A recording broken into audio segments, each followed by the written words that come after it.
Pandesara police સ્ટેશનમાં કેટલાક વાહન ચોરીના બનાવ બનેલા હતા, જે અનુસંધાને ડિસ્ટાફ પીએસઆઈ તથા સર્વેલન્સની સૂચનામાં આપવામાં આવેલી હતી કે આ બાઇક ચોરી કોઈપણ રીતે ડિટેક્ટ કરવા તેમજ પ્રિવેન્ટ કરવા માટે પ્રયત્ન કરવા, જેના ભાગરૂપે સર્વેલન્સ પાંડેસરા નાઓએ એક આરોપીને વોચમાં રાખેલ અને વોચમાં રાખતા દરમિયાન તેની પૂછપરછ કરતાં તેણે કેટલાક બાઇક સુરત શહેર ખાતેથી ચોરેલાનું પ્રાથમિક કબૂલાત કરી.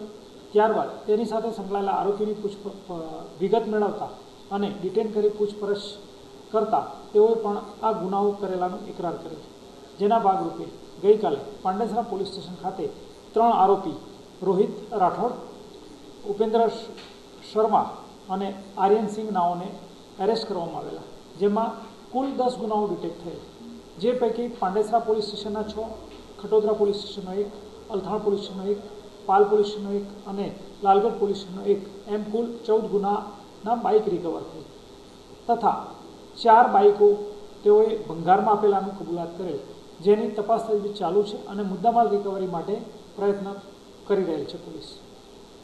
આ લોકો કેટલા સમયથી બાઇક ચોરીમાં સંકળાયેલા? છેલ્લા જે બાઇક ચોરીનો સ્પાન છે અને ગુનાઓની વિગત જોતા છેલ્લા 6-1 મહિનાથી આ લોકોએ બાઇક ચોરીનું પ્રવૃત્તિ કરતા હોવાનું જણાયેલ છે. આ લોકો સાથે કોઈ બીજા છે?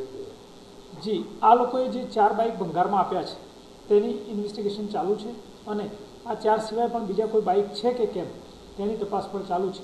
આરોપીના રિમાન્ડ મેળવેલ છે અને અત્યારે ઇન્વેસ્ટિગેશન ચાલુ છે. ભંગારમાં બાઇક વેચીને ભંગારો કેવી રીતના આ લોકોનો બાઇકનો સર્કલ કરતો? ભંગારવાળાને એરેસ્ટ કરવાનો બાકી છે, જેથી એની ધરપકડ થશે ત્યારે એની અમુક ખ્યાલ આવશે. પરંતુ કેટલાક બાઇકો જે અનયુઝ હતા અથવા પડી રહેલા હતા એવા પણ એ લોકોએ ચોરેલા છે, જેને કોઈ લેવાવાળું નહોતું એને એ લોકો સ્ક્રેપમાં વેચતા હતા.